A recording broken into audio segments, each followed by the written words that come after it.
দেশব্যাপী খুন, চুরি ও ছিনতাই প্রতিরোধে পুলিশের কাছে কোনো ম্যাজিক নেই।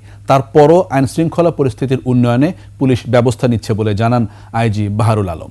আদিত্য মামুনের রিপোর্ট। রাজারবাগ পুলিশ লাইন্সে বাংলাদেশ পুলিশের অবসরপ্রাপ্ত কর্মকর্তাদের এই আয়োজন। যোগ দেন পুলিশ প্রধান।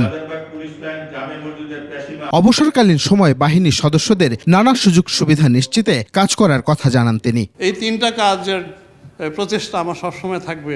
পরে আইন শৃঙ্খলা পরিস্থিতি নিয়ে সাংবাদিকদের প্রশ্নের উত্তর দেন আইজিপি। বলেন, যে অবস্থা থেকে পুলিশ ঘুরে দাঁড়িয়েছে তা সবাই জানে। কি অবস্থা থেকে পুলিশ কোত্থেকে উঠে এসে আমরা কাজ করতে হচ্ছে, মানে তাদেরকে আগে জাগিয়ে তোলা, আস্থাটা ফিরিয়ে আনা, মনোবলটা ফিরিয়ে আনা।